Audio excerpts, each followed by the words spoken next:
Bueno, pues decía que voy a ir un poco hacia la investigación básica en algún momento, porque al fin y al cabo la investigación básica es la que da la información que luego puede ser, se extrapola un poco en el adulto. Y además, más que nada, porque yo me he dedicado toda la vida y sigo dedicándome un poco pues, a la investigación básica, a investigar pues, todos estos efectos en modelos animales, con roedores, con experimentos comportamentales, bioquímicos, a partir del cual, como digo, pues tratamos de extrapolar la información pues, al adulto, a la población humana. Bueno, en primer lugar, ¿por qué es importante el estudio del cannabis? Pues porque tiene muchos frentes que estudiar. El cannabis es la droga ilegal de uso más extendido en España, a día de hoy. En segundo lugar, existe un descenso importante de la percepción social del riesgo, sobre todo en gente joven, que piensa que el consumir cannabis pues, es inocuo, que es una droga blanda, que no pasa nada. Y entonces hay un aumento de la permisividad e indiferencia social hacia el mismo. Por eso es importante saber en realidad qué es el cannabis, cómo actúa, para quizá cambiar esta percepción. Aproximadamente los datos epidemiológicos indican que un 10% de personas que consumen cannabis de forma regular se hacen dependientes a la misma, y ese porcentaje pues, aumenta en torno al 13% cuando el consumo comienza en la adolescencia, en épocas jóvenes. Luego hablaré un poco de esto, de realmente los cannabinoides, el cannabis es adictivo, porque hay gente que lo duda, y un poco pues, qué modelos animales existen o qué experimentos comportamentales existen para poner de manifiesto esas propiedades adictivas de los cannabinoides, que como veremos, pues el cannabis a nivel comportamental en nuestros modelos animales pues actúa como cualquier otra droga de abuso. La edad de inicio en el consumo del cannabis pues parece ser también un factor determinante en la aparición y gravedad de las consecuencias negativas que tiene su consumo. Y por otra parte, este es otro tema del que no voy a hablar apenas nada, una pincelada, pero evidentemente también el cannabis no solo es negativo, tiene potencial terapéutico importante, que es un tema de investigación muy en boga también, y pues tiene un potencial de aplicación en diversas patologías. Entonces, pues saber, repito, lo que es el cannabis, cómo actúa, y tener claro un poco todos estos conceptos es importante para tener claro, para clarificar todas estas ideas. Bueno, el principal responsable de las propiedades psicoactivas del cannabis es el delta-9 tetrahidrocannabinol, que es conocido como THC, que fue aislado ya en el año 1964 de la planta del cannabis, que es, aquí tenemos una foto de la planta del cannabis sativa. Este descubrimiento lo llevó a cabo el grupo, he traído aquí la foto de Rafael Mechoulam, que es un investigador israelí, que se considera un poco el padre de toda la investigación que se hace en cannabinoides. Ya digo, en el año 1964 su grupo fue el primero en aislar el THC, este tetrahidrocannabinol, de la planta del cannabis. Bueno, pongo la foto porque este hombre ya tiene cerca de 90 años, 80 y muchos años, y sigue yendo a congresos, sigue pidiendo proyectos de investigación, así que es admirable pues la motivación por seguir en esta investigación. ¿Cuáles son los principales preparados en el consumo del cannabis como droga? Pues la marihuana y el hachís. La marihuana es la parte floral femenina desecada y troceada al tamaño de picadura, eso constituye la marihuana, mientras que el hachís lo constituye una resina aceitosa también de la parte floral femenina. En general, el contenido en THC, en tetrahidrocannabinol, que como digo es el principal responsable de las propiedades psicoactivas del cannabis, es mayor este contenido de THC en el hachís con respecto a la marihuana. Hay otros preparados, pues aceite de hachís, otros productos, pero lo importante a destacar es que la potencia y los efectos psicoactivos del cannabis pues van a depender de la cantidad de THC que tenga el preparado que se consuma. Y a su vez esto va a depender pues de la planta de la que se obtiene este preparado, de la zona geográfica y de las condiciones de cultivo. A este respecto, es importante destacar esta idea que expongo aquí. Este es un artículo publicado pues, recientemente, en el año 2016, en Biological Psychiatry, que es una de las revistas pues, mejores en neurociencia.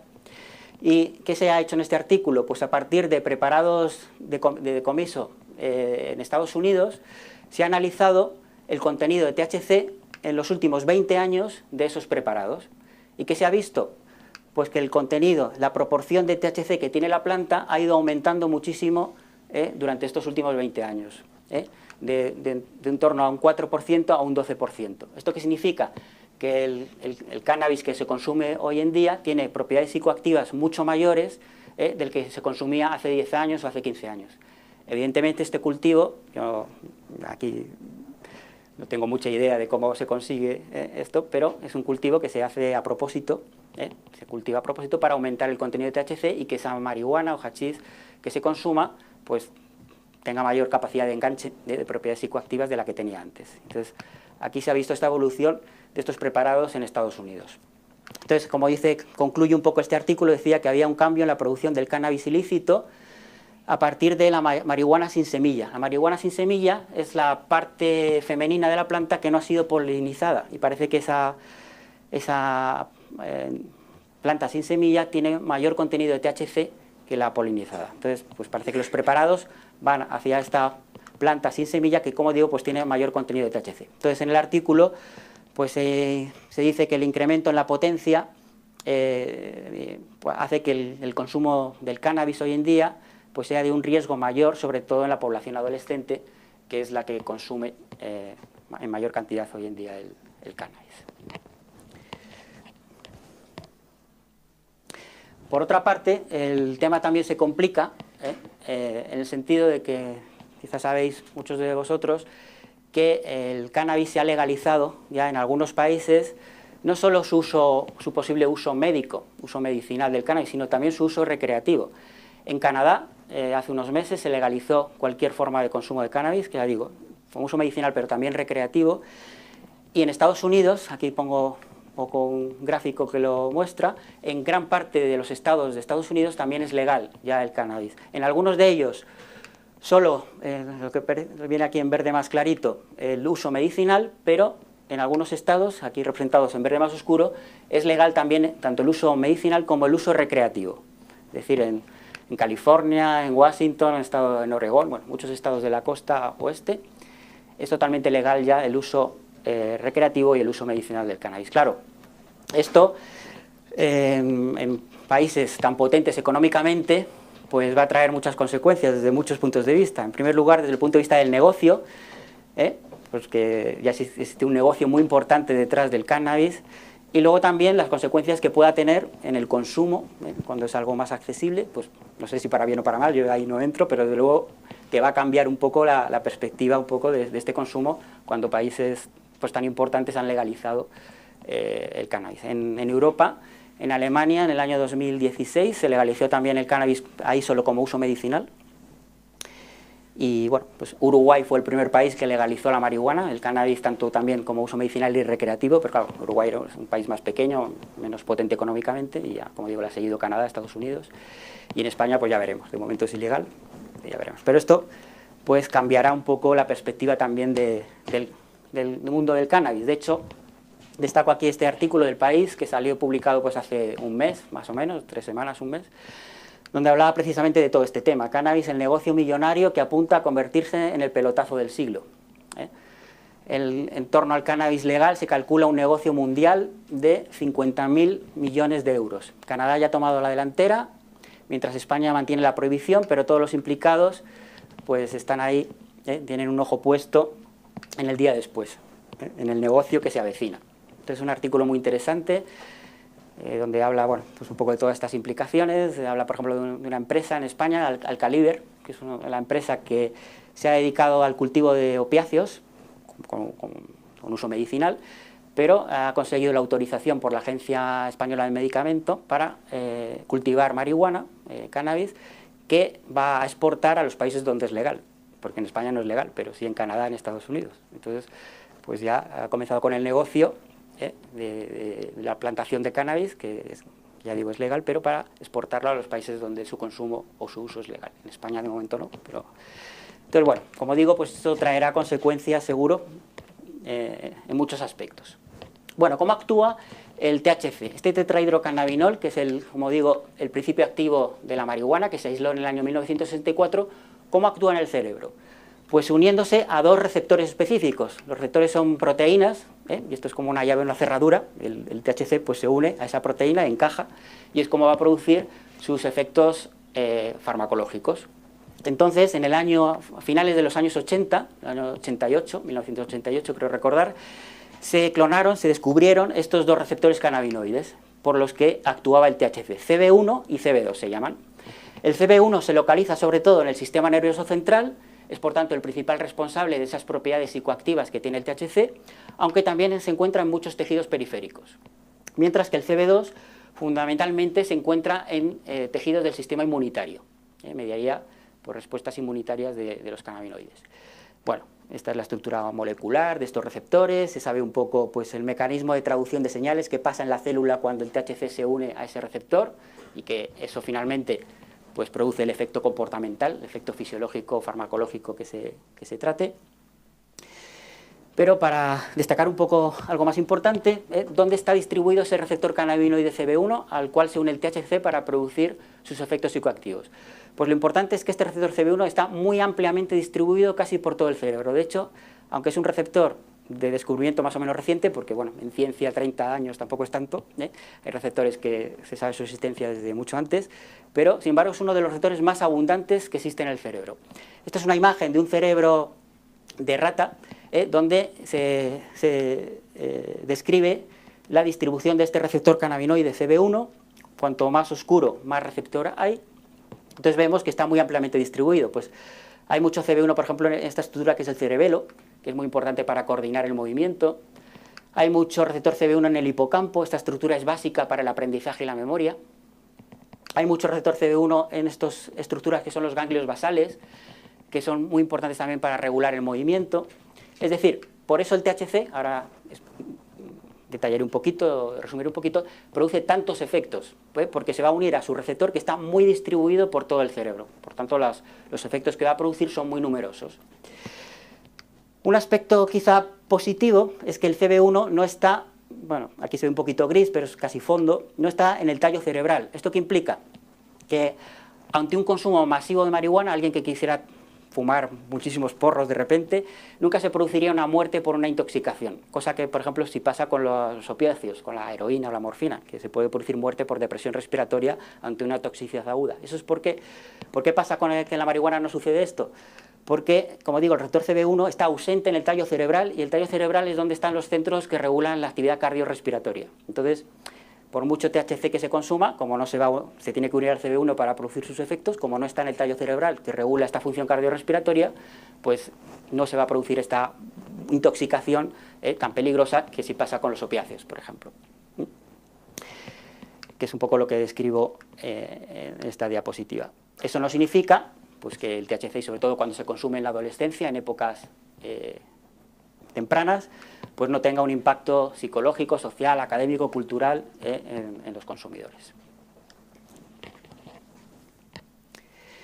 Bueno, pero para avanzar un poco más, claro, ¿cuál fue el siguiente descubrimiento que trataron de descubrir los investigadores? Evidentemente, los receptores que están en el cerebro no están ahí para que la gente se drogue, para que la gente fume porros, para que el THC, que es algo que está en una planta, los active. ¿Por qué existen? Pues porque hay ligandos endógenos, sustancias endógenas nuestras en nuestro cerebro que los van a activar y que van a cumplir una función fisiológica. Todo lo que está en el cerebro tiene que ser activado por sustancias que también están en el cerebro. Sería absurdo tener receptores para fumar porros. Entonces, ese fue el siguiente descubrimiento que hicieron los investigadores. Pues buscar qué ligandos endógenos, qué compuestos teníamos en el cerebro que activaban esos mismos receptores. Y esto se descubrió en el año 1992 por el mismo grupo israelí, Rafael Mechoulam, que comentaba anteriormente, que como digo es el padre un poco de todo el descubrimiento de lo que es el sistema cannabinoide. En el año 1992 se descubrió este compuesto, anandamida, se llamó así porque en sánscrito anandamida significa embeleso, pues se le puso este nombre, este ligando endógeno, anandamida, o el 2-araquidonilglicerol, que es este otro compuesto, que son los dos endocannabinoides más estudiados. Es decir, estos compuestos son sustancias naturales que todos tenemos en nuestro cerebro y que van a activar también el receptor CB1 y que van a producir efectos similares al THC de la marihuana. Pero claro, a nivel fisiológico, a nuestro favor, por así decirlo, porque para eso existen. Vale, pues se conoce también un poco pues, todos los procesos celulares que se producen en la célula cuando estos compuestos endógenos los activan los receptores y que generan finalmente una respuesta farmacológica. ¿Para qué tenemos estos compuestos? Bueno, pues es lo que se ha estado estudiando en estos últimos años. Esto en realidad es un sistema fisiológico compuesto por receptores cannabinoides y endocannabinoides, que se llaman compuestos endógenos, que los activan y que tienen una función fisiológica determinada. Lo primero que se supo es que estos endocannabinoides se producen a demanda, que se dice, es decir, cuando los necesitamos. En general no están almacenados, sino que bueno, se almacenan en forma de fosfolípidos en la membrana, por así decirlo, en un estado latente, basal, y cuando se necesitan, se activa el sistema y se liberan. ¿Y cuándo se necesitan? Pues lo que voy a tratar un poco de explicar también, qué funciones fisiológicas pues tienen estos compuestos. Entonces, antes de ir un poco a las funciones, para no perdernos y ir clarificando un poco lo que es este tema, digamos que dentro del mundo de los cannabinoides tenemos cannabinoides vegetales, que hemos dicho que es el THC, el tetrahidrocannabinol de la marihuana, que va a activar receptores cannabinoides CB1 que tenemos en el cerebro para producir efectos fisiológicos. Pero por otra parte, pues tenemos endocannabinoides, compuestos que todos tenemos en nuestro cerebro, la anandamida pues es un ejemplo, que va a activar los mismos receptores para producir pues, efectos fisiológicos. Y por otra parte tenemos cannabinoides sintéticos, que estos se han utilizado siempre en los laboratorios de investigación, son más potentes pues para hacer estudios sobre este sistema, que van a activar también los receptores CB1, los mismos, para producir efectos fisiológicos. Destaco aquí estos cannabinoides sintéticos porque voy a hablar también un poco, 5 minutillos aunque sea, de la importancia que han adquirido, o que están adquiriendo, desgraciadamente en este caso, estos cannabinoides sintéticos también ahora, más allá de su uso en el laboratorio, que era lo que siempre para lo que se habían utilizado hasta hace poco. Bueno, pues, ¿qué funciones fisiológicas tiene este sistema que se llama endocannabinoide? O sea, más allá de la droga, como digo, hay un sistema endocannabinoide formado por receptores y endocannabinoides que constituyen un sistema fisiológico y que tiene unas funciones fisiológicas importantísimas, y a partir del cual se deriva también los posibles efectos terapéuticos que tiene el cannabis, y como digo, pues hay también que estudiarlos, y de hecho también no es el tema, pero detallaré en 2-3 minutos pues los fármacos cannabinoides ya comercializados, ya hay fármacos comercializados basados en cannabinoides para distintas patologías. Pero lo bonito también un poco de este sistema es que hay un paralelismo entre estas funciones del sistema endocannabinoide y los efectos que en realidad tiene la droga, porque al final, como digo, van a activar el mismo receptor, el receptor cannabinoide CB1. Existe un paralelismo en las funciones, lo que pasa es que una cosa es fisiológica, endógena, y otra es la droga, que se relaciona, pero que es diferente, claro. Entonces, por ejemplo, ¿qué funciones fisiológicas tiene el sistema endocannabinoide? Pues, por ejemplo, es muy importante en el control de las emociones. En general, nuestro sistema endocannabinoide se activa, es decir, se libera esta anandamida, cuando estamos ansiosos, cuando tenemos algún problema emocional, se liberan estos endocannabinoides para ayudarnos un poco a superar esos problemas emocionales. Control de las emociones. ¿Esto cómo se traduce en la droga a nivel emocional? Pues, por ejemplo, luego lo detallaré también un poquito, pues el THC pues también modifica la ansiedad, aunque aquí pues tiene efectos ansiolíticos, ansiogénicos, es decir, facilitadores de la ansiedad o aumentadores de la ansiedad, depende de la dosis y cómo se consuma. Refuerzo significa efectos placenteros, y esto es muy importante para la adicción, que luego también lo comentaré, o puede producir también síntomas psicóticos, llevado al extremo, que también es un tema que detallaré alguna idea luego importante. Muy importante, el sistema endocannabinoide controla la memoria. Ya he dicho antes que el hipocampo, que era una región cerebral básica para controlar el aprendizaje y la memoria, es muy rica en receptor CB1. Por tanto, es lógico que el sistema endocannabinoide controle la memoria, sea fundamental para controlar la memoria. ¿Y qué efecto es paralelo con el THC en este sentido? Pues todo el mundo sabe un poco que cuando uno fuma un porro es incapaz de aprender algo durante un tiempo. El THC produce amnesia anterógrada, que se dice. Es decir, cuando el THC se une al CB1, a través de fumar marihuana o lo que fuera, se produce amnesia anterógrada. No se puede aprender nada durante un tiempo. Claro, ¿qué paralelismo existe a nivel fisiológico? Porque uno puede pensar, entonces, ¿qué pasa? ¿Que los endocannabinoides nos van a producir amnesia también cuando se liberen? Bueno, pues lo bonito aquí es que sí que produce cierta amnesia, pero de lo negativo. Es decir, el sistema endocannabinoide ya se demostró hace como 10-12 años que es fundamental para evitar los recuerdos negativos. Es decir, cuando todos tenemos un trauma, siempre en la vida hay problemas, muertes de familia, y siempre se dice, bueno, el tiempo todo lo cura. Es verdad, el tiempo todo lo cura, pero hay sistemas bioquímicos que te ayudan a curarlo. Entonces el sistema endocannabinoide se libera para olvidar lo negativo, entonces para recuperarte más rápidamente de los traumas. Esto está muy demostrado y es bonito porque es un poco el paralelismo de la amnesia, pero la droga y de lo que es el sistema endógeno. Eso es positivo, claro. Control de la actividad motora, ya he dicho como en el cerebelo, en los ganglios basales había mucho receptor cannabinoide CB1, por tanto es básico para controlar el movimiento.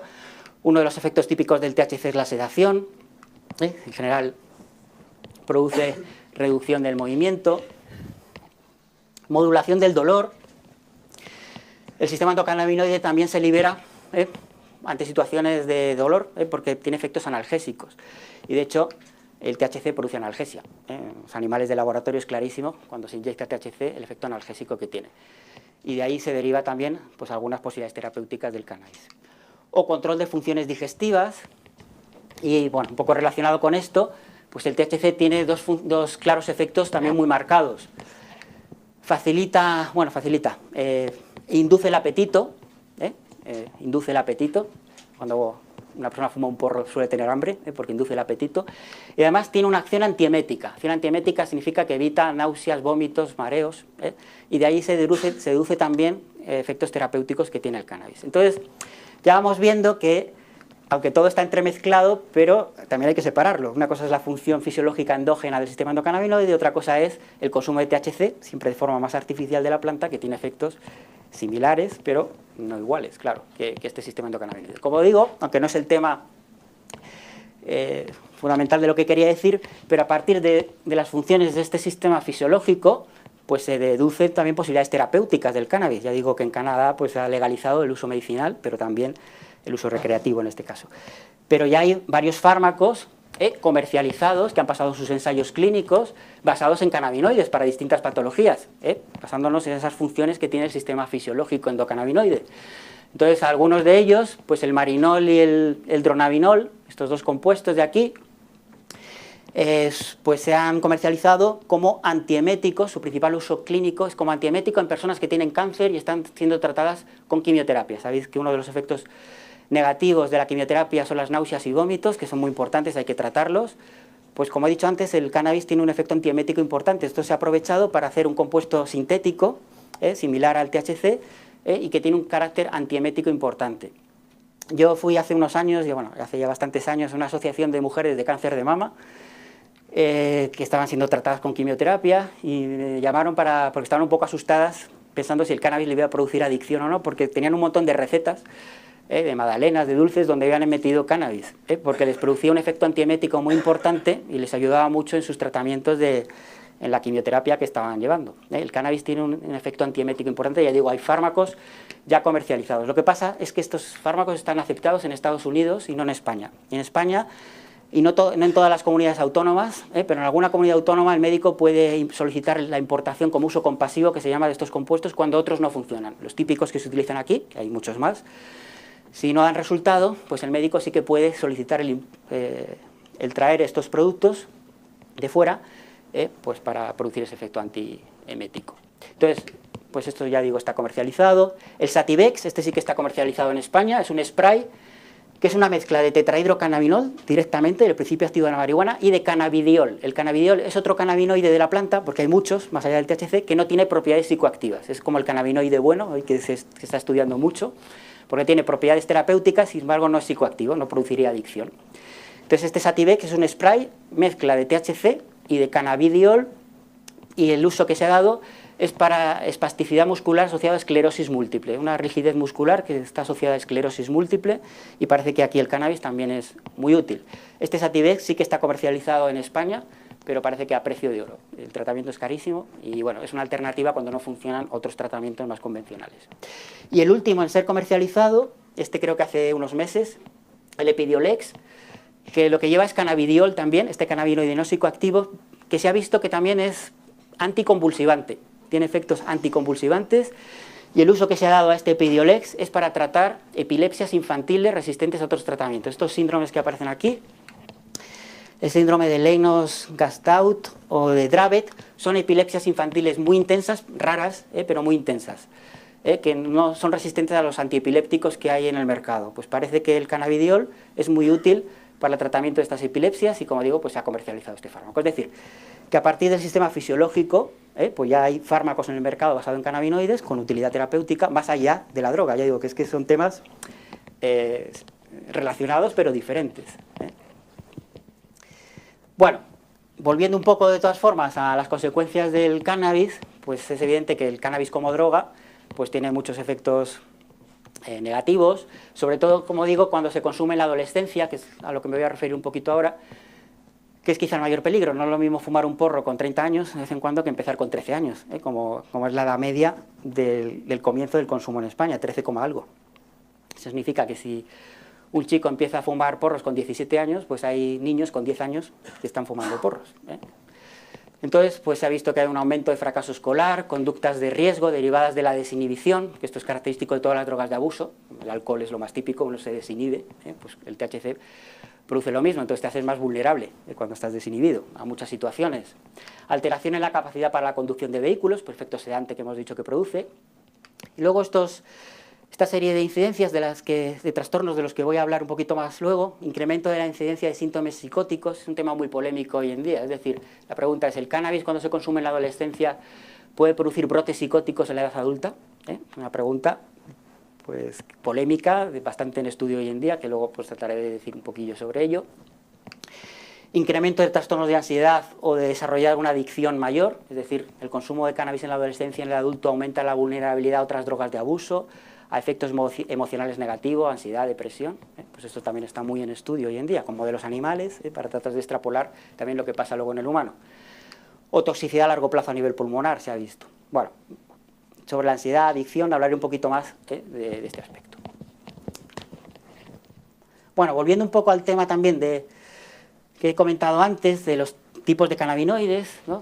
Vegetales, la droga, los endógenos y los sintéticos. Los sintéticos, como he dicho, pues son cannabinoides que siempre se han utilizado en el laboratorio, pues son más potentes, pues para tus experimentos pues utilizabas distintos cannabinoides sintéticos. Bueno, pues el problema es que desde hace unos años, 6, 7 años más o menos es donde ha surgido la problemática, pues resulta que por internet se venden preparaciones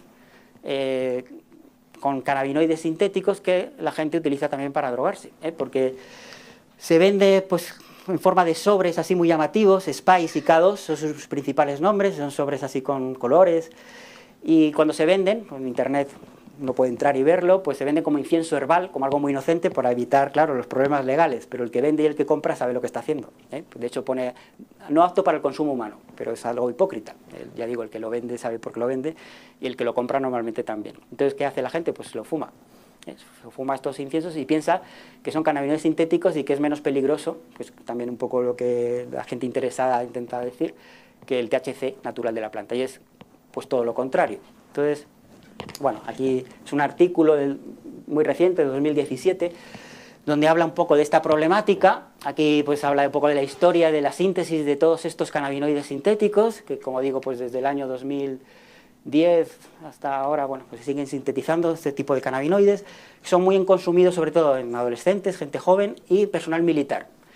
¿Por qué? Pues porque tampoco es muy difícil detectar en análisis de orina o de sangre la presencia de estos cannabinoides. Todavía no se ha desarrollado la tecnología para detectarlos. Entonces, pues parece que entre el personal militar o gente joven que puede camuflar más este consumo, pues también está más de moda este consumo. Pero bueno, simplemente quería incidir, aquí hay una tabla donde compara los efectos del THC, del efecto natural del THC de la planta con estos cannabinoides sintéticos. En general, lo que es más suave con el THC, pues es más peligroso con estos cannabinoides sintéticos. De lo poco que se sabe, porque a nivel de investigación básica todavía se sabe muy poco porque es todo muy reciente. Entonces, hay pocos estudios básicos. Lo que más se sabe es más a partir de las urgencias hospitalarias que surgen de la gente que lo consume, un poco pues la información que se está recopilando. Pero bueno, por ejemplo, brotes psicóticos, pues mild significa pues como suave o, bueno, sí es cierto riesgo con el THC, pero sin embargo es más severo, más posibilidad de brotes psicóticos con estos cannabinoides sintéticos. O lo que es más llamativo es que muertes por sobredosis con THC no ha habido hasta ahora ninguna. Ya he dicho que al no haber receptores TB1 en el tallo encefálico, muerte por por un colapso cardiorrespiratorio es casi imposible. Sin embargo, con estos cannabinoides sintéticos ya hay más de 20 muertes reportadas por una toxicidad aguda.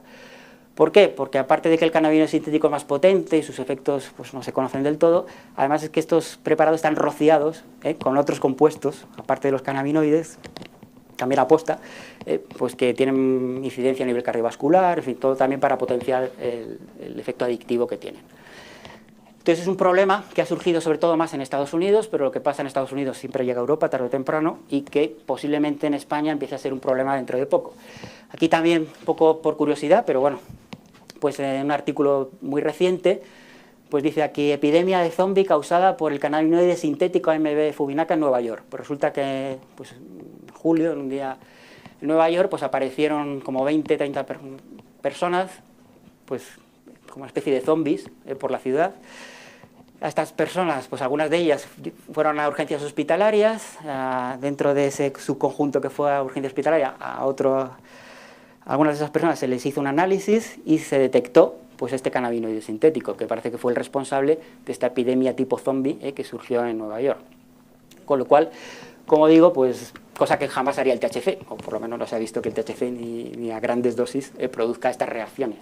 Entonces, estos cannabinoides sintéticos que han dado el salto del laboratorio al consumo humano, pues es un problema que veremos también hasta dónde llega. Bueno, yendo un poco otra vez, o relacionado un poco con este consumo de cannabis en la adolescencia y qué efectos puede tener en el adulto, como digo, hay también mucha investigación básica sobre ello que trata de dilucidar si es peligroso, si es menos peligroso, o si es tan peligroso como se dice, o es menos, no sé, en fin. Entonces, pues hay distintos artículos, nuevamente Bioética Psychiatry, como digo, es una revista muy prestigiosa, Neurociencia, pues el impacto de la exposición de cannabinoides en la adolescencia, que podemos saber a partir de estos modelos animales. Bueno, pues aquí habla un poco de las consecuencias que puede tener este consumo. Esta tabla, pues no la pongo para abrumar, pero simplemente es solo para dar la idea de lo difícil en realidad que es sacar conclusiones claras a este respecto. Por eso hay tanta polémica un poco sobre si el cannabis, qué efectos al final produce en el adulto como consecuencia de la exposición adolescente. No está tan claro. Porque cuando lo quieres estudiar a nivel experimental, en modelos animales, pues surgen muchas complicaciones. Esta es una tabla donde resume un poco muchos estudios que se han hecho. Pero bueno, un investigador puede pensar en utilizar THC, que es el principio activo de la marihuana, o este CP o WIN, que son cannabinoides sintéticos. Y eso ya modifica un poco lo que vas a ver. No es lo mismo el THC, que es el natural, que es el cannabinoide sintético. Hay que decidir en qué etapa de la adolescencia tratas al ratón o la rata, el roedor que se trate, porque tampoco está cerrado, que es la adolescencia. Eso es difícil en una persona, pues en un ratón o una rata, ¿qué edad decides? Entonces hay artículos pues, que eligen una determinada, otros otro, y eso seguro que influye en lo que se vea en el adulto. Entonces, claro, por eso hay tanta disparidad de la dosis a administrar, porque creo que hay administras 3 miligramos kilo, 5 miligramos kilo, pues eso también hay que decidirlo, y eso también influye. El lapsus temporal para luego evaluar qué pasa en el adulto. Puedes dejar esperar 30 días, 50 días, es decir, todo el mundo sabe un poco lo que se considera adulto en un roedor, pero desde el día postnatal 70, que ya es adulto, hasta el 100 o 120, pasan 40 días. No es lo mismo dejar descansar al animal 20 días que 30, que 40, para evaluar qué pasa en el adulto. Entonces, por eso se ven efectos también diferentes. Entonces, no es lo mismo hacerlo en machos que en hembras, porque los efectos, también se está viendo dimorfismo sexual en esos efectos. Son muchas cosas a tener en cuenta. Entonces, por eso la disparidad también de resultados y de conclusiones de la investigación básica es complicada, a pesar de la gran cantidad de estudios que se están haciendo. Bueno, por resumir, la idea que yo creo que tengo un poco de lo que he leído, de por dónde va la investigación y que creo que es por dónde va a ir más, es decir, qué consecuencias tiene el consumo en el adulto de cannabis en la adolescencia, un consumo regular me refiero. Bueno, sobre todo se estudian posibles problemas de tipo emocional, es decir, el consumo de cannabis en la adolescencia puede producir ansiedad o depresión en una persona adulta, te hace más vulnerable a la adicción, puedes tener problemas de tipo cognitivo, de memoria, aprendizaje en el adulto como consecuencia de esta exposición, o lo que es quizá más polémico, puede producir síntomas psicóticos, incluso esquizofrenia, se habla, como consecuencia del consumo de cannabis. Vuelvo a repetir, no es un tema cerrado que yo tenga la respuesta, se está investigando muchísimo, pero ¿cuál es la idea general de la ciencia a este respecto? Aquí pongo el ejemplo de la psicosis, pero lo podría aplicar a cualquier respuesta. Y destaco en azul un poco lo que se piensa que sucede. Y lo que sucede es que sí que puede precipitar un cuadro de psicótico, por ejemplo, en el adulto, como consecuencia de ese consumo en la adolescencia, pero sobre todo cuando se juntan dos factores, el consumo de cannabis y un factor genético, una vulnerabilidad genética hacia esa esquizofrenia o ese protopsicótico, o otro factor ambiental. Es decir, claro, lo que pasa es que la vulnerabilidad genética que podamos tener hacia la esquizofrenia no la sabemos. Hay muchos genes implicados, se piensa que tiene influencia genética, pero claro, no sabemos cada uno la vulnerabilidad que tenemos o no. Pero si yo, por ejemplo, consumiera cannabis, hubiera consumido mucho cannabis en la adolescencia y tuviera un riesgo genético, de una influencia genética de partida de padecer esquizofrenia, esa unión sí que me haría más factible que en el adulto me aparezcan brotes psicóticos. Pero sin embargo, por separado, es decir, el cannabis en una persona no vulnerable posiblemente no le produzca ese efecto. Es un poco la idea que se maneja. Nosotros, por ejemplo, hemos hecho un estudio hace poco en relación no a brotes psicóticos, sino si el cannabis en la adolescencia, cuando podía tener consecuencias en el adulto, con respecto a la regulación del miedo. El miedo es muy importante regularlo bien, porque una desregulación del miedo te lleva a trastornos de ansiedad caracterizados por miedo patológico, como una fobia, como un estrés postraumático, como un trastorno obsesivo-compulsivo, etc. Bueno, pues lo que hemos visto es un poco lo mismo. En animales que habíamos tratado con THC solo, no había ninguna respuesta, no pasaba nada, el animal se comportaba normalmente. Pero cuando unimos THC y estrés, decidimos, por una hipótesis que teníamos, tratar a los animales con THC, con el tetrahidrocannabinol, y a la vez estresarles.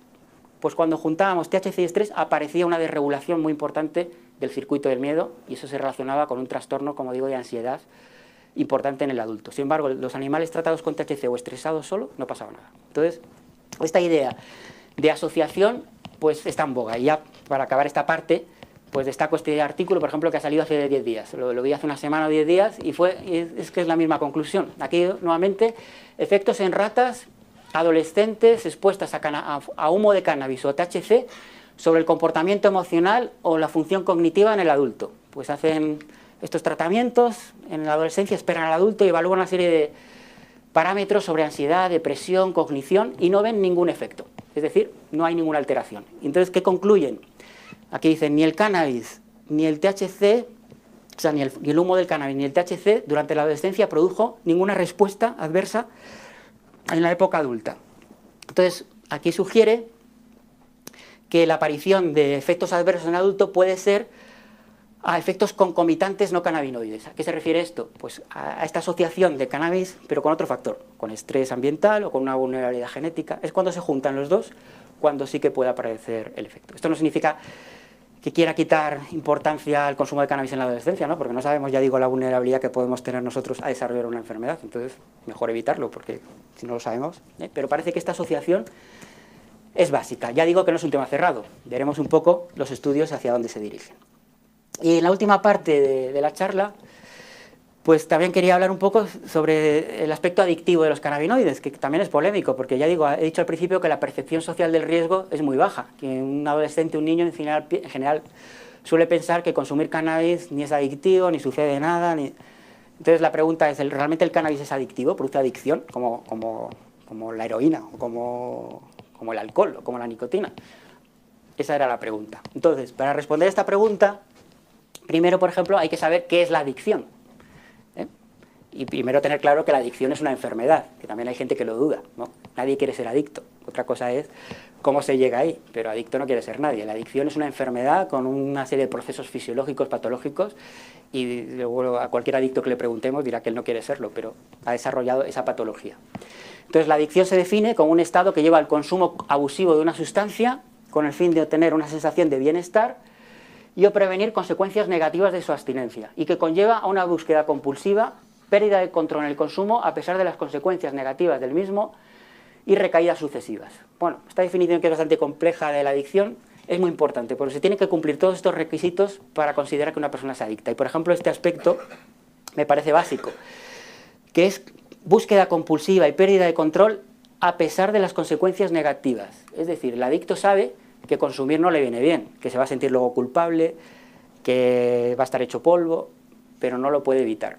Entonces eres adicto. Hay personas que consumen la misma cantidad de droga, pero lo controlan, no es adicto.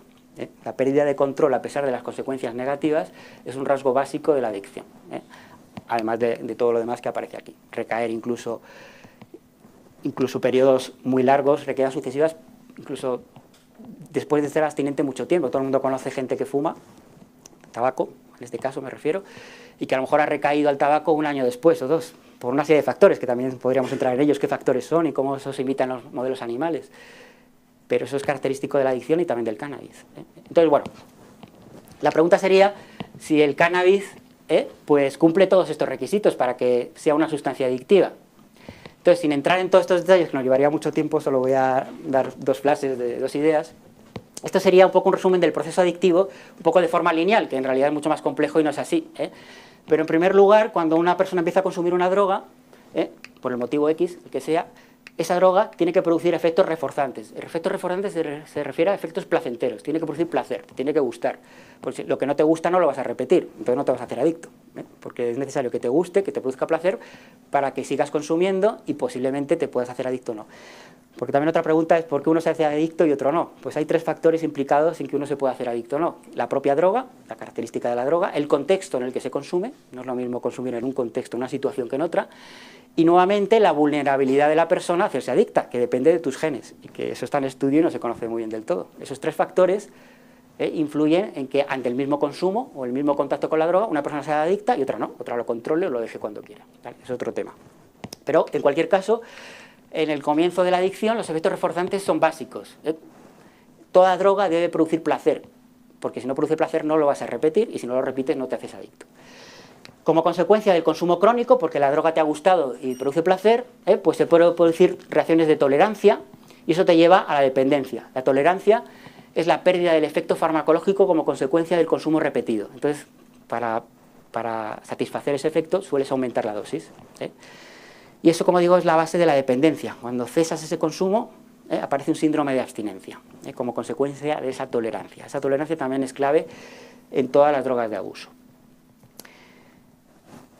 Bueno, aparece un síndrome de abstinencia, que también tiene características físicas o psicológicas, dependiendo de la droga, y luego está la posibilidad de recaída a largo plazo. Bueno, no me entretengo, solo voy a hablar dos pinceladas de estos dos primeros aspectos, por enseñaros un poco cómo el THC hace lo mismo que cualquier droga. Va a producir efectos reforzantes placenteros y va a producir tolerancia, y eso es básico para que produzca dependencia, adicción, y como digo, es común a cualquier droga. El THC, en los modelos animales que manejamos, hace exactamente lo mismo que la nicotina, que el alcohol, que la heroína, que la cocaína, que todas las drogas de uso. Entonces, ¿cómo podemos poner de manifiesto, por ejemplo, que el THC produce efectos reforzantes? Pues por ir un poco a mi campo, mostrar un experimentillo, un modelo para poner esto de manifiesto, con roedores, pues os explico muy brevemente este modelo que se llama de la preferencia de plaza. Esto es un modelo de comportamiento para demostrar que en un roedor el THC produce placer, produce efectos reforzantes, que como digo es básico para el proceso adictivo. Entonces este modelo, como veis aquí, consiste en dos cajas, dos cajas diferentes, de tal forma que el animal puede distinguir perfectamente en qué parte de la caja está en cada momento. Entonces aquí el suelo, bueno, no se distingue bien, pero un suelo sería rugoso, el otro sería liso. Las paredes aquí tienen puntos, aquí tienen rayas. El ratón, en este caso, pues va a saber en qué parte de la caja está en cada momento. Y la base del test es asociar las características físicas de ese contexto, de esa caja, con el placer que produce una droga. Esa es la base del test. Entonces, ¿cómo conseguimos eso? Esa asociación, si es que se tiene que producir. Bueno, pues el modelo tiene tres fases. La llamada primera pretest, pues el animal que queremos estudiar, si el THC produce efectos reforzantes, va a explorar libremente los dos compartimentos de la caja. Inicialmente, como son dos cajas, aunque sean distintas, neutras, el animal tiene que pasar más o menos el mismo tiempo en cada parte de la caja, ¿vale? Eso teóricamente es así, pero en la realidad no es tan fácil, porque vamos, yo es que este test lo he hecho como 20.000 veces y pues cuando poníamos ahí el roedor, por lo que sea, la rata o el ratón le gusta más el suelo liso que rugoso y se quedaba más en el liso, pues eso no nos vale. Entonces teníamos ahí 40 suelos, cambiando dos tipos de suelo, hasta conseguir que en la primera fase el roedor exploraba por igual los dos compartimentos, porque eso es básico para que luego salga bien el test, ¿vale? Entonces, bueno, una vez que es lo lógico, pero no, ya digo que luego hay que demostrarlo, esta sería la primera fase. En la segunda fase se hacen los llamados condicionamientos. ¿Qué vamos a hacer? Vamos a poner unas compuertas y vamos a cerrar ya las dos partes de cada caja. Entonces, al animal que yo quiero estudiar, sus efectos reforzantes, pues le voy a inyectar THC, en este caso, el tetrahidrocannabinol del cannabis, le inyecto y le confino a esta parte de la caja. Y le dejo aquí 20 minutos. Al día siguiente, a este mismo ratón, le voy a inyectar vehículo. Vehículo es como el suero fisiológico, el control, como si no le inyectara nada, agua, el control. Le inyecto el vehículo y le pongo en la otra parte de la caja, otros 20 minutos. Al día siguiente, este mismo ratón, le inyecto THC y le vuelvo a poner en la parte de la caja donde va el THC, al día siguiente vehículo en la otra parte de la caja. Esto se repite tantas veces como depende de la droga a estudiar, porque hay drogas también más fáciles o más difíciles para poner de manifiesto estos efectos. Creo recordar que para el THC eran 10 días. Entonces los días 1, 3, 5, 7, inyecto THC y le pongo en esa parte de la caja. Los días 2, 4, 6, 8, vehículo en la otra parte de la caja. Voy alternando. Una vez que he hecho estos condicionamientos, pues llega el último día, que es el día del test. Quito nuevamente las compuertas y el animal nuevamente explora libremente los dos compartimentos. Entonces, si el THC le ha producido efectos reforzantes, ¿hacia dónde se va a ir? Inmediatamente se va a la parte de la caja donde yo inyecté el THC. ¿Por qué? Porque asocia el contexto, las características de la caja, con el placer que le ha producido la droga que yo le he inyectado. Entonces se siente más a gusto en esa parte de la caja porque es donde le producía placer la droga. Si la droga le produjera aversión, todo lo contrario, le ha producido una disforia, una aversión, pues iría a la otra parte de la caja, lo evitaría, ¿eh? Y si yo inyectara vehículo todos los días, es decir, agua o suero fisiológico, pues ni fu ni fa. Al final volvería a estar en el mismo tiempo de la caja como el primer día, porque no ha habido ni refuerzo ni aversión. Bueno, pues bajo estas condiciones, al final se hace un score, que es como una diferencia del tiempo del animal, del tiempo que el animal pasa en el compartimento asociado a la droga entre el último día y el primero. Entonces, claro, si ese score es muy positivo, es que el animal se ha ido hacia el compartimento donde yo inyecté la droga y eso significa efecto reforzante. Le ha gustado, pues se va hacia el otro lado. Si fuera negativo, aversión. Y si es en torno a 0, pues ya digo, ni fu ni fa, pues inyecté vehículo. Bueno, pues bajo estas condiciones, claramente, esto ya se sabe desde hace mucho, el THC produce claramente efectos reforzantes. Es decir, el vehículo, como veis, pues en torno a 0, porque vuelve a estar más o menos en las dos partes de la caja, pero el THC, como le ha producido placer, pues hace que el animal pase pues en torno a 5 minutos más, no recuerdo el día del pretesis test, creo que son 18 minutos, pues a 5 minutos más en el compartimento asociado al THC. Es decir, esto significa que le ha producido efecto reforzante placentero. Bueno, ¿para qué vale este test? Más que para poner de manifiesto efectos reforzantes, que en general es lógico que salga, pero bueno, hay que demostrarlo, pues vale también para paliar o para tratar de bloquear esos efectos reforzantes. Si yo inyecto un fármaco antes del THC, como se da el caso muchas veces, y bloqueo este efecto, de repente ya no le gusta el THC, estoy identificando una diana terapéutica para bloquear el placer que produce el THC. Y sin placer no hay adicción, porque no lo voy a repetir. Entonces es muy importante estudiar los efectos placenteros de las drogas como primera fase de la adicción, ¿eh? Para eso valen estos modelos. ¿Y esto por qué pasa? Más allá del comportamiento y de que, es decir, ¿qué produce placer? ¿Qué pasa en el cerebro para que produzca placer? Entonces lanzo ahora esta segunda idea para también dar idea un poco de lo peligroso que son las drogas, el THC también, y todas, ¿eh? Porque ¿dónde incide el THC en este caso? Pero todas las drogas de abuso hacen lo mismo para producir placer, para inducir este efecto reforzante. Pues en el llamado sistema neuronal del refuerzo, que son unas neuronas bien identificadas en el cerebro, que son estas vías. Esto es un corte también de ratón, esta vía roja que hay aquí, de este área que se llama área tegmental ventral a este área que se llama núcleo accumbens. Bueno, pues esta vía, que está muy estudiada, se llama vía mesolímbica y libera dopamina como neurotransmisor, es básica para mediar los efectos placenteros de las drogas de abuso. Las drogas de abuso van a actuar en esta diana, en estas neuronas, para producir placer. ¿Y qué van a hacer finalmente? Aumentar la dopamina, que es el neurotransmisor que lleva esta neurona, en el núcleo accumbens. Este aumento de dopamina se relaciona con el placer que produce la droga. Y nuevamente, vuelvo a la idea inicial. ¿Para qué está este sistema en el cerebro? Pues no para que consumamos drogas y eso nos produzca placer, no. Eso tiene también una repercusión fisiológica. Es decir, ¿por qué está este sistema de refuerzo natural mesolímbico en el cerebro? Pues porque hay reforzantes naturales que nos producen placer y que son fundamentales que nos produzcan placer para sobrevivir. ¿Y cuáles son los reforzantes naturales? Pues son 3. La comida, el agua y el sexo. ¿Y por qué es importante eso? Pues para sobrevivir como especie. Si la comida no nos produjera placer, el agua o practicar sexo no nos produjera placer, la especie ya habría terminado. Porque ni nos reproduciríamos y habríamos muerto de hambre y de sed.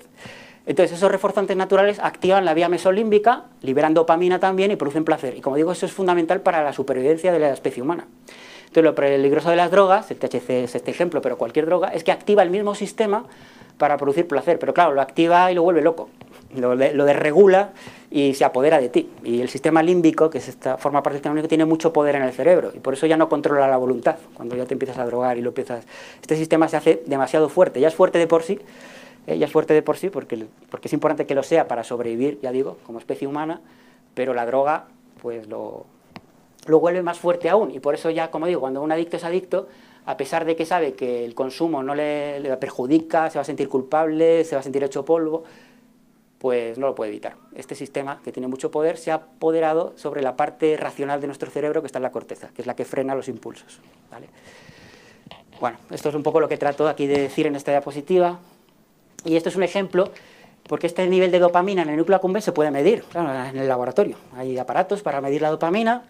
Entonces, por ejemplo, la comida, pues se puede medir in vivo. O sea, hay una técnica para medir in vivo cómo se libera dopamina ante una circunstancia. Pues cuando se come, pues aumenta la dopamina a este nivel. Esto, como digo, se relaciona con el placer que produce comer la comida. Pero, por ejemplo, la anfetamina produce un pico de dopamina exageradísimo. Es decir, produce placer, pero más artificialmente. Y el THC, el tetrahidrocannabinol, pues esto es un ejemplo de un experimento que ya se hizo hace mucho, a una dosis de 3 miligramos kilo en un ratón. Aquí se refleja el sitio, o sea, el momento en que se inyecta, pues de repente veis que cuando se inyecta el THC empieza a aumentar la dopamina en el núcleo accumbens con respecto a estos animales a los que antes del THC se les inyecta pues un antagonista, otro fármaco, ya digo, porque la utilidad de esto que es, pues una vez que se demuestra que el THC aumenta dopamina, si tenemos fármacos que bloqueen esa dopamina, pues estamos también buscando dianas para evitar el aumento de dopamina, el placer que produce el THC. Y pues, este MLA, que no entro en lo que es, pues cuando se daba antes que el THC bloqueaba este aumento de dopamina. Pues eso es identificar una diana farmacológica para tratar también el efecto reforzante del THC. Pero bueno, yendo a, como digo, al efecto del THC, pues esto es antes de inyectar, ya digo que se puede medir in vivo, la dopamina que pasa por ese núcleo, y aquí cojo mi animal, inyecto el tetrahidrocannabinol de la planta y de repente aumenta la dopamina. Y eso se relaciona con el efecto reforzante y con el efecto comportamental que hemos visto de que el animal se vaya a esa parte de la caja porque estaba recibiendo placer. Y esos efectos reforzantes, como digo, son característicos de todas las drogas de abuso y son fundamentales para iniciar la adicción. Lo que no nos gusta no lo vamos a repetir. No es que esto sea adicción, es el comienzo, o una condición indispensable para comenzar la adicción. Y el otro aspecto, y con esto ya acabo, que os quería comentar para no enrollarme tanto, pues es qué pasa cuando se consume de forma crónica. Es decir, imaginad que he consumido THC, tiene efecto reforzante, me ha gustado, pues lo sigo consumiendo. Bueno, pues lo que suele suceder, como digo, en las drogas de abuso es que se genera tolerancia. Tolerancia es la pérdida del efecto como consecuencia del consumo repetido. Y esto no deja de ser también un mecanismo de defensa de nuestro cerebro. Nuestro cerebro se ve agredido por un veneno, en este caso la droga, pues pone en marcha una serie de mecanismos fisiológicos, moleculares, para evitar que la droga le haga efecto. Entonces, estos efectos moleculares, neurobiológicos, pues están también bastante bien caracterizados. Cada droga tiene un poco los suyos, aunque al final todo es muy común. Y con el THC también están bastante estudiados. Os pongo solo un ejemplito de por qué se produce y acabo diciendo un poco la importancia en realidad que tiene esto. Y con eso termino. Bueno, entonces os pongo un ejemplo de experimento de comportamiento para que veáis lo que es la tolerancia y cómo se demuestra en un animal de laboratorio y qué consecuencia bioquímica, o como he dicho, como ha pasado antes con la dopamina, pues a nivel bioquímico, qué está pasando para que se produzca este efecto farmacológico. Entonces, me refiero, por ejemplo, solo a este aspecto de la gráfica. Aquí tenemos dos grupos de animales. Este sería nuestro grupo control, a los que yo le inyecto nuevamente vehículo, que sería como el suero fisiológico, el agua, el control, y a otro grupo de animales les voy a inyectar el tetrahidrocannabinol. Y lo que voy a medir es la temperatura corporal. ¿Por qué? Porque el cannabis, también en el humano, pero en el animal también depende de la dosis, pues está súper marcado ese efecto, produce hipotermia, disminuye la temperatura corporal. Eso pasa en el humano también, produce hipotermia, pero en el animal de laboratorio, dependiendo de la dosis, es una hipotermia exagerada, como fue este ejemplo. Resulta que el primer día, cuando administraba vehículo a los animales, pues la temperatura de media era de 39 grados. Tiene una temperatura mayor que la nuestra a nivel basal. Y cuando yo inyecté THC, resulta que la temperatura era de 35 grados. De hecho, cuando se coge un animal inyectado con THC, está helado. Y este proceso sucede en aproximadamente 30 a 40 minutos desde que yo inyecto la droga, el tetrahidrocannabinol. En 30 a 40 minutos baja la temperatura, depende de la dosis, hasta 4 o 5 grados. Una hipotermia brutal. Pero ¿qué sucede cuando yo al mismo animal le administro THC todos los días? Pues resulta, curiosamente, que el segundo día la temperatura ya, cuando la mido después del THC, ya está en torno a 37 grados. Es decir, sigue bajando, pero ya mucho menos. ¿Qué pasa cuando lo inyecto el tercer día? Pues que ya está casi como el control. Baja, pero apenas 1 grado. ¿Qué pasa el cuarto y el quinto día? Que ya es indistinguible con el vehículo. Es decir, a pesar de que yo inyecto la misma dosis de THC, el efecto hipotérmico ha desaparecido. ¿Por qué ha desaparecido? Porque se ha generado tolerancia. Como digo, tolerancia es la pérdida del efecto como consecuencia de la administración repetida. Y esto es típico de todas las drogas de abuso. Y como digo, es un mecanismo de defensa del cerebro un poco para evitar la agresión de la droga. Entonces, ¿cuál es la base neurobiológica o molecular de esto? Es complejo, pero aquí os pongo un gráfico muy bonito de un experimento que se hizo hace mucho tiempo, pero muy explicativo. Fijaos, esto sería bueno, un corte de un cerebro de rata a distintas estructuras, este es el hipocampo, el estriado, pero bueno, eso da igual. Aquí, cuanto más negro, más oscuro, más receptor cannabinoide CB1. ¿Os acordáis que el THC, para producir sus efectos farmacológicos, tiene que activar el receptor cannabinoide CB1? Y por eso produce hipotermia, entre otras cosas, y muchas más cosas. Bueno, pues a los animales que inyectábamos vehículo, los sacrificábamos e inyectábamos, y a nivel molecular, con una técnica determinada, medíamos el nivel de receptor cannabinoide CB1. Y aquí se ve, pues, bueno, esto luego se puede cuantificar en función del nivel de gris que hay. Cuando inyectábamos THC un día, pues volvíamos a sacrificar luego el animal y veíamos cuál era el nivel de CB1. Cuando lo inyectábamos 3 días, 7 días, 15 días, o sea, 3 días si sacrificamos al animal veíamos cómo estaba el receptor, 7 días, 15 días. ¿Qué se ve a simple vista? Parece como que el receptor se está borrando, ¿no? Se ve cada vez más tenue. Por eso el THC, cuando se administra de forma crónica, pierde el efecto, porque se encuentra con menos receptores. Esto no es que sea la técnica que está mal, sino que es que el cerebro va internalizando los receptores, se los va comiendo, por así decirlo, para que cuando llegue el THC no le produzca ningún efecto. Y eso es la base de la tolerancia. Es decir, es algo fisiológico. El cerebro, para evitar esa agresión, internaliza los receptores y el THC entonces va a producir menos efectos. Y como digo, esta es cuando luego se cesa el consumo crónico, pues esta es la base luego de la dependencia, la abstinencia, pero ahí ya no entro para no complicar el tema.